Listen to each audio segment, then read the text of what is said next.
All right, what's happening, y'all? It's your boy Rico from StreetScores, and we have two major topics to break down today. First of all, the Washington Commanders signed a history-making quarterback. We're going to dive into the Washington Commanders quarterback chart. But the main part of this video that I really want to dive into is the Washington Commanders' potential draft strategy. We're getting a lot of clues as to certain positions they're looking at more than others. There's a report that we're very high on Omarion Hampton. We're going to dive into a lot of the different experts and reporters that feel like the Washington Commanders should draft Omarion Hampton in the first round. And they also explain why they feel like he will be available in the first round for the Commanders. We're going to dive into all of that and more, but before we do, make sure you still follow that like button, still follow the subscription button, and still follow the bell next to that subscription button so you get notification each and every time I release an informative and opinion video just like this one. Make sure you stay tuned to all of the content. Told y'all I'm hitting y'all with the content, man. We about to be right back in it as we get closer to the draft. I plan on doing some more mock drafts. I plan on doing some live streams and everything, so make sure you stay tuned for all of that. Without further ado, I'm going to dive into the video right now, man. Let's get it. Adam.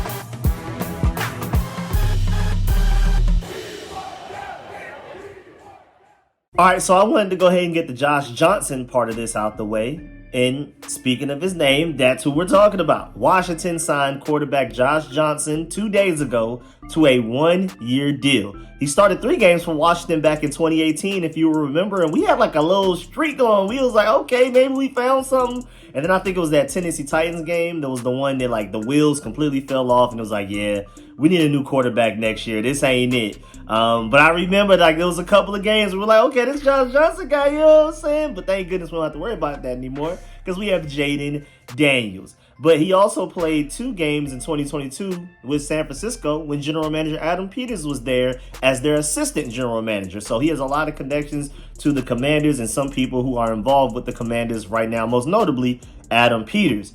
And just to let you know, the history that he's made is how many different teams he's been on.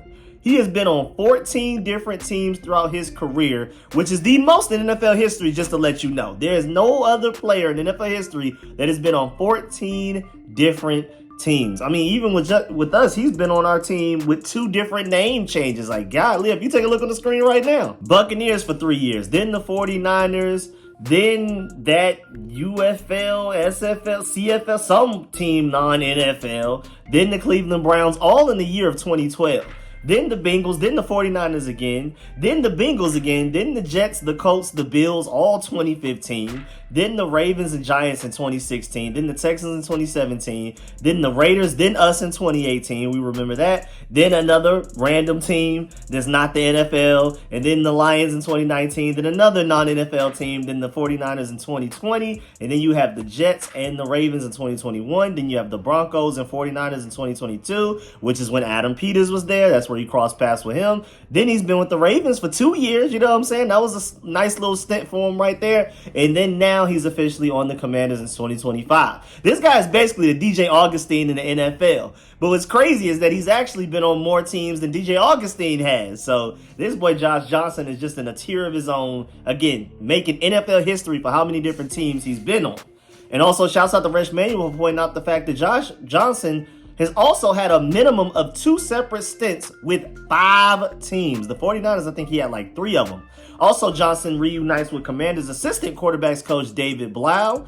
They overlapped briefly in Detroit as quarterback backups. When David Blau was still a player and Josh Johnson was, of course, a player, they were both backups in Detroit together. Until Johnson was cut for recently Commanders quarterback Jeff Driscoll, who we did not bring back this season. So those are a lot of random interactions, man. Josh Johnson was over there with David Blau, who's our current assistant quarterbacks coach, but they were both backup quarterbacks. Then Josh Johnson was cut for our 2024 third string quarterback, Jeff Driscoll. I mean, it's a small world, basically. Everything comes full circle. It's really interesting. So now Jeff Driscoll was technically cut for Josh Johnson for the Commanders. So it's pretty much the opposite for what happened in Detroit now happening for the Commanders. And the NFL films, he's been on so many teams NFL Films even did like a video asking him to remember all of the teams that he played for, and he couldn't even answer with full confidence. Like, he ran through a lot of the teams, and then by like the end of it, he had to ask the producers, like, did I get that right? So even he doesn't remember like 100%. That's insane. But Josh Johnson, of course, explained his decision to sign with the Commanders. He said, quote, "I saw the opportunity to win here. I saw an opportunity to continue to get better and be a part of a system that is exciting and looks like a lot of fun on tape," unquote. And I'm mentioning that because even though Josh Johnson, us signing him, isn't really notable, like for us, like we never hope we're in a situation where Josh Johnson has to play during a regular season or a postseason game for us. Hopefully this is a completely inconsequential move right here. But at the same time, I'm telling you what he said as far as why he signed with us, because it does make us sound like a really good organization. We already know that, but to just add him to the list of guys that are like, hey, those Commanders, they're doing something over there. He said the last time that he was here, quote, "a lot of things were going on. So the energy was just different. Just walking in 2 days ago when he came in, could tell the vibes were really high," unquote. He said his first impressions with the new regime have been, quote, "A+++," unquote. Basically comparing us to the last time he was here when we were the Redskins. It was nowhere near what it is now. Wasn't that the same season we threw Mark Sanchez out there and he was horrible, and then we moved on to Josh Johnson? And that's what made Josh Johnson seem good, because we went from Mark Sanchez to like, hey, this Josh Johnson guy, at least he's not as bad as that guy. He may not necessarily be good, but he ain't as bad as that Sanchez guy. So it's just, think about what the Redskins organization was like with Dan Snyder and Jay Gruden, all of that chaos going on to what we are now is insane, night and day. And so I understand why he felt like, hey man, I might circle back on this burgundy and gold over here. It's a different burgundy and gold now. But now, most importantly for us, the Commanders' quarterback room entering the draft is now Jaden Daniels as your starter, Marcus Mariota as your backup, and then you have Josh Johnson and Sam Hartman competing for that third spot. But of course, that's 4 quarterbacks right now for the offseason program, which means that Washington is probably set at quarterbacks. Don't assume we're going to sign any other quarterback at all this season. That is it. And we're more than likely only going to take 3 instead of actual regular season 53-man roster like we did last year, with Jeff Driscoll was the third stringer, and then Sam Hartman was on the practice squad. He technically wasn't on the roster. He was on the practice squad. Jeff Driscoll was your third string emergency quarterback who technically wasn't active on game days. He wasn't part of the active roster, but the NFL has set the rules now since like I think a couple of years ago, a year or two ago, that like even though you can have a third emergency quarterback that's not even necessarily a part of the active roster. That's the only position where you can have a guy that's technically inactive and still come into the game if it gets to that point, because your other 2 quarterbacks have gotten hurt. So no longer there's no longer a need to keep 3 quarterbacks on your active roster. Just keep 2, and then the third one can cut. If you're ever in that situation, you're probably cooked anyway. But there you go. But my point is, now that there's no Jeff Driscoll this year, and we basically traded Jeff Driscoll for Josh Johnson, which is, again, crazy because Jeff Driscoll replaced Josh Johnson in Detroit. Now Josh Johnson is replacing Jeff Driscoll for the Commanders. But I'm assuming that he's also taking Jeff Driscoll's place on the depth chart, which is third over Sam Hartman. I think it's Jaden Daniels, of course, your starting quarterback. Then you have Marcus Mariota. Then Josh Johnson, I think, above Sam Hartman, who was fourth. If I had to predict, I think those top 3 quarterbacks are your quarterbacks you're going into the regular season with, and then Sam Hartman is on the practice squad again. But who knows? We have an entire OTAs, we have mandatory mini camps, we have training camps, so things could change. Maybe Sam Hartman just something clicks, but based off what I saw last year, more than likely going to the practice squad again. Also, shouts out to Burgundy Blog. He brings up a good point. He said Josh Johnson is a homeless man's Jaden Daniels, which is funny. Similar body type, comparable play style, good guy to have in camp in case of emergency later, and probably not a great indicator for Hartman as well. And I agree. I think that Sam Hartman is definitely fourth. Josh Johnson is already immediately the day that we signed him above Sam Hartman on the depth chart. I mean, I think Josh Johnson and Marcus Mariota are better fits to Kingsbury's offense, especially with their running abilities, than like a Sam Hartman is. Sam Hartman is easily the least mobile out of the 4 quarterbacks that we have on roster right now. Mariota and Johnson are closer in skill set to Jaden Daniels than Sam Hartman is. Now, granted, Marcus Mariota is a poor man's Jaden Daniels, and like Burgundy Blog said, Josh Johnson is a homeless man's Jaden Daniels, and then Sam Hartman is just Sam Hartman. There's no real close comparison to Jaden Daniels at all. No similar arm strength, no similar mobility, play style, nothing. So it's still even really interesting to me that we even brought him in as our fourth quarterback. You would think that it would be just another mobile guy, but hey, maybe they're trying to see if they can develop something a little different with Sam Hartman. Maybe use him, a guy that they develop, he balls out in preseason. Maybe you could trade him for a draft pick after you signed him as an undrafted free agent, and then that's a positive value right there that you just flipped. I don't know. That's just me throwing things out there. Now, moving on to the second half of this video, I'm going to dive into a lot of these Washington Commanders draft rumors, maybe some leaks, maybe, they're exposing their hands right now as far as what their strategy may be going into this draft. Because first of all, shouts out to @BurgundyBurner. As always, he pointed out the fact that the Commanders have already met with nearly the same number of defensive tackles as they have met with defensive ends and edge rushers. So maybe they're just as interested in defensive tackle as they are edge rusher. Who knows, man? We may end up taking defensive tackle sooner in the draft than people think. Just watch out. That's just a really interesting. Then maybe again, they're looking at a lot of first round edge rushers, second round edge rushers. Maybe they're looking at a lot of day 3 defensive tackles. But in totality, defensive tackles we've met with and have shown interest in targeting, whether it be the Senior Bowl, their pro days, the combine, wherever, Hula Bowl, East West Shrine Bowl, HBCU Bowl, all of that type of stuff, HBCU Showcase, anywhere that they can look. They've met with nearly as many defensive tackles as edge rushers. I think that's something to keep in mind. And speaking of defensive tackles, you have a guy like a Derek Harmon who's pretty underrated right now. And according to Pro Football Focus, out of all defensive tackles in this draft class, in this 2025 draft class, from what they did in 2024, he was first in pressures, first in pass rush productivity, second in pass rush win rate, and second in pass rush grade as well. So if you're looking for a pass rushing defensive tackle, maybe to potentially replace like a Daron Payne. We brought in Johnny Newton last year, and then we let go of Jonathan Allen the next offseason. Maybe you bring in a guy this year and then let Daron Payne walk you. Jonathan Allen, Daron Payne, Jonathan Allen's basically a verb now where they have no guaranteed money. You just go ahead and cut them to save a lot of cap space. Maybe we do the Jonathan Allen to Daron Payne next year after you take a defensive tackle higher in the draft than you expect. Maybe a guy like Derek Harmon. Just throwing things out there. I'm not saying these things will happen, and y'all already know I've said this in several videos. I don't want to just keep repeating myself over and over again, but even though we're diving into a lot of these rumors, nobody truly exactly knows what the Commanders are planning on doing. First of all, even the Commanders don't even exactly know, because we draft so late at 29 and there's a chance we could trade back. I mean, they probably have a short list of guys that they really want, but they don't even know who they're going to end up with 29. Last year was easy. We knew Bears were taking Caleb Williams. We were taking Jada Daniels. They knew that all along for months before the draft even happened. This year is differently. So you can have all of these insiders saying that they're hearing this, they're seeing this and things like that. But at the end of the day, none of this is definitive. I'm just going to approach all of these as if they're rumors right now. Maybe some strong opinions, maybe some strong, credible rumors, but none of this pure facts. Nobody knows that. I'm pretty sure Cliff Kingsbury doesn't even fully know what Adam Peters plans on doing in the draft and things like that. So why would any random reporter know? Just to make sure I preface everything that we say. I probably should have said that in the beginning of the video. Either way, though, shouts out to Josh Taylor, because he brings up a good point as well. He said one thing that really stuck out to me this whole draft process is how Washington has done some serious homework on guys projected on day 3. Sounds like they're preparing to cook up on day 3. We already have a few picks there. I believe 3 of our 5 picks with round 4 and like 5 and a 7th or something like that. Round 4, 6, 7. So either way, 3 of our 5 picks, we only have 5 picks in this draft coming up. So far right now though, which is taking me to my point. We only have 5 picks right now. 3 of them are in day 3.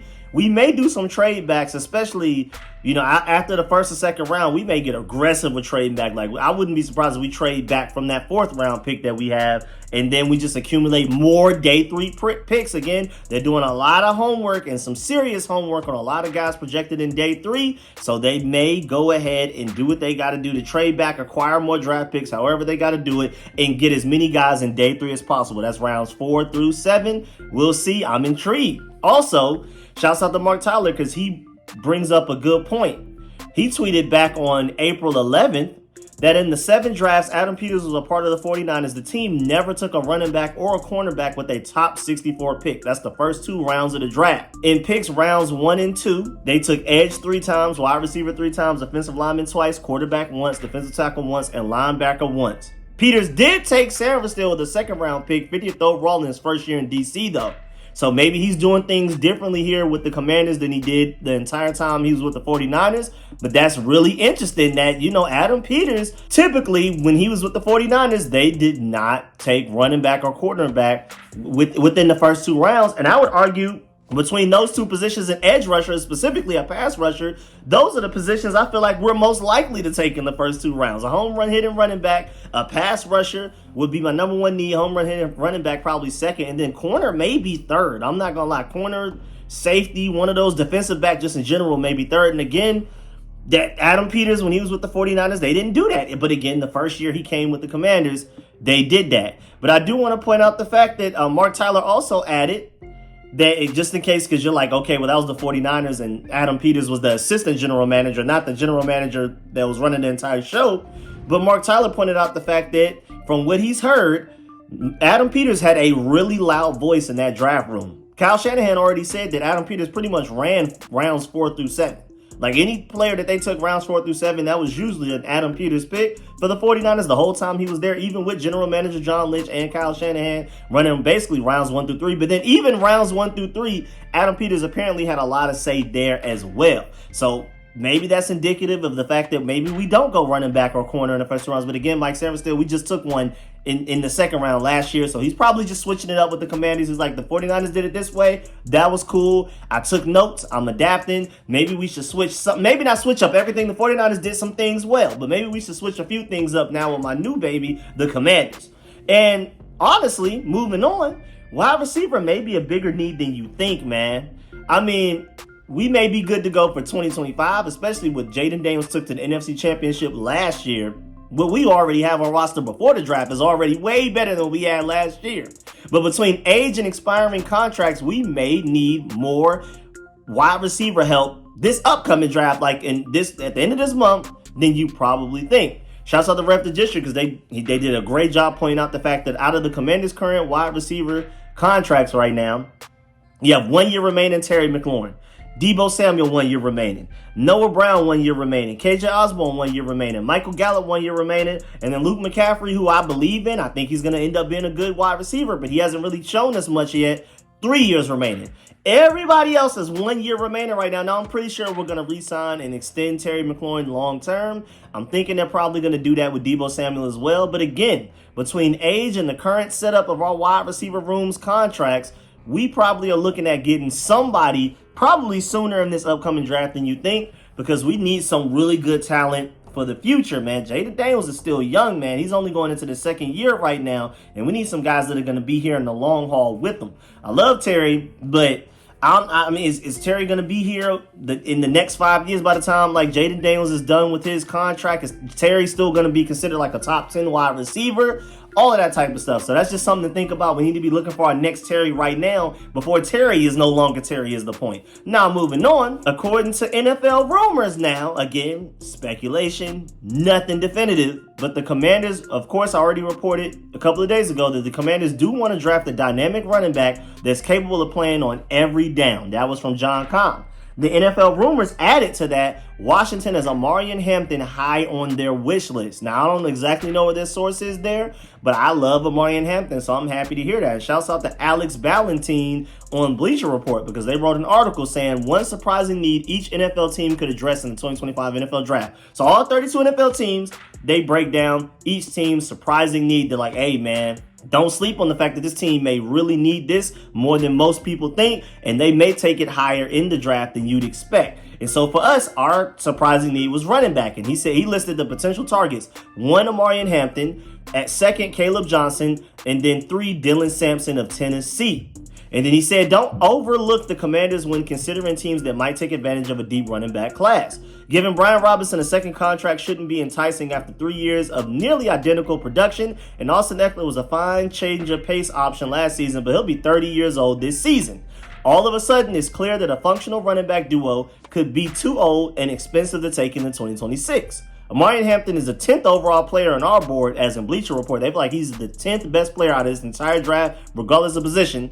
But he can fall all of the way to the Commanders at 29 due to his position. Running back has low positional value. Running back and safety are probably the most devalued positions in all of football right now. I mean, of course, like special teams like kicker and stuff too, but we're ignoring that. It might not be the most conventional use of resources, but Hampton could do serious damage as the lead back in an offense that also features Jaden Daniels as a rushing threat. Especially Jaden Daniels to the outside, Omarion Hampton in between the tackles and also the outside. I think that's a great combination. They also finished up by saying after that, Caleb Johnson and Dylan Sampson might be the might have the best shot at being featured backs in the second or third round. So based off of that report that the Commanders are looking for every down running backs, that's why they're including Caleb Johnson and Dylan Sampson. I love TreVeyon Henderson, and he's arguably my favorite running back fit for us. But if the Commanders are looking for an every down, first, second, third, can be on the field no matter what, super bell cow running back, TreVeyon Henderson may not be physical enough for that. But I just feel like you let Brian Robinson do his thing on short yardages, you let TreVeyon Henderson come out there, third down back. I mean, I think you can play on first, second down. He just probably wouldn't get as many carries as what you would consider a bell cow. I love TreVeyon Henderson's home run hitting speed, and his pass protection is elite. So he's my favorite personal fit. But again, if the Commanders are specifically looking for a bell cow every down running back, that might not necessarily be TreVeyon Henderson. Who knows if that's exactly what they're for real looking for, if that's just a rumor from John Con, whatever. And I can see why Omarion Hampton, Caleb Johnson, and Dylan Sampson make more sense than my favorite guy, TreVeyon Henderson, if that's specifically what they're looking for every down back. And then you even have Connor Rogers saying that the Commanders need to get Hampton as well. So shouts out to Ryan McCafferty of Rico's Rag. He brings up some good points. He said the Commanders would solve their lack of backfield explosiveness with Omarion Hampton. They said Hampton is considered one of the top running back prospects in this class and a toss-up for the best of the rest honors behind Boise State's Ashton Jeanty. As Connor Rogers from NBC Sports explains, quote from Connor Rogers, he's extremely physical in everything he does, from between the tackles running to creating after the catch down to pass protection, unquote. And yet, Omarion Hampton is one of the better pass protecting running backs in this draft as well. I think TreVeyon Henderson is the best, but Omarion Hampton isn't far behind him. And y'all already know, man, protecting Jaden Daniels, our most important asset, is the highest priority to me. So a running back that can pass protect well, very high on my list. That's why I love TreVeyon Henderson and Omarion Hampton so much. And then Josh Edwards of CBS Sports also added, quote, Hampton gives Washington a 3-down back that will take some pressure off of Jaden Daniels, unquote. And that's my whole thing, man. Jaden Daniels just needs some help. He should never, first of all, I mean, that's ridiculous that he led our team in rushing last year. That's inexcusable. But even if he did it, he still needs more help than what he gets. I would love for Jaden Daniels to be able to take some plays off. That's why he traded for Deebo Samuel. Give him the ball behind the line of scrimmage. Jaden Daniels can take the play off. Just get it to him with a really easy throw. Deebo Samuel makes something out of nothing. We didn't have a lot of that last year. Jaden Daniels had to pretty much scratch and claw and earn almost every single yard that we got last year. So trading for Deebo Samuel helps, and getting a guy like Omarion Hampton or even TreVeyon Henderson, who again is my favorite fit for the team, those will both help. But to the point of Hampton, Yahoo also noted that Hampton, quote, has been a star of the draft process coming off of the backs of a dominant season running the ball for UNC, unquote. During each of his final 2 college seasons, the Tar Heel standout rushed for at least 1,500 yards and 15 touchdowns. Interestingly enough, all 3 mocks that have Washington taking Hampton have him as the second running back off the board, notably ahead of TreVeyon Henderson. The Ohio State prospect has been consistently ranked above him for several months. He now seems to have slipped in the second round out of most projections in mock drafts. Whether it's Hampton or not, the Commanders would certainly be justified in using their first round pick on a running back. It's a position that is seeing a resurgence in value after the success of Saquon Barkley, Derrick Henry, and more brought to their teams last season. Washington's incumbent backfielder Brian Robinson, Austin Eckler, and Jeremy McNichols is serviceable but lacks explosive upside. I completely agree. Hampton would give them the team a potential stud for years to come. He represents a player who can serve as the final piece to an elite offense. This is what we're missing, man. We're like an Omarion Hampton away from being an elite offense. Again, I think TreVeyon Henderson provides a little bit more explosion and home run hitting ability, and he's a better pass protector, but Omarion Hampton is better at a lot of the other things than TreVeyon Henderson. I would be extremely happy with either one. And then you even have Tony Pauline. He just did a recent 2-round mock draft just 2 days ago, saying that the Commanders should select Omarion Hampton at 29 and then cornerback Azareye'h Thomas at 61 in the second round. So everybody, all of a sudden, I don't know if this is just random smoke clickbait, but sometime where there's smoke, there's fire. You have several different experts from several different websites all over the place just suddenly saying Omarion Hampton to the Commanders. And out of nowhere. I don't know what's going on. It's been literally within the past 2 or 3 days, all of them have said this. And we'll see if that's what ends up happening. But yeah, man, that's the end of this video. Please get in the comment section. Let me know if about everything discussed in the video. Please still follow that like button, still follow the subscription button, still follow the bell next to that subscription button so you get notification each and every time I release an informative and opinionated video just like this one. Make sure you stay tuned to all of the content. Really appreciate y'all. Make sure you, of course, let me know in the comment section how you feel about the Josh Johnson update. Do you feel like he's ahead of Sam Hartman on the depth chart? Do you feel like he's a better fit for the offense than a Sam Hartman? department? Do you feel like he's a better replacement over a Jeff Driscoll? Let me know, of course, how you feel about all of the draft rumors, the second half of this video, the Omarion Hampton. Do we need receiver more than we originally thought, than most of us thought? I mean, how do you feel about us potentially taking defensive tackle and showing as much interest in those as edge rusher? Let me know how you feel about everything we talked about in this video, how the Commanders may pile up picks in day 3 so that they can draft as many guys as they can, get as many shots at the dartboard. Let me know how you feel about all of that. Make sure to leave a like on the way out. I really appreciate y'all. I'm going to catch y'all later. I'm out.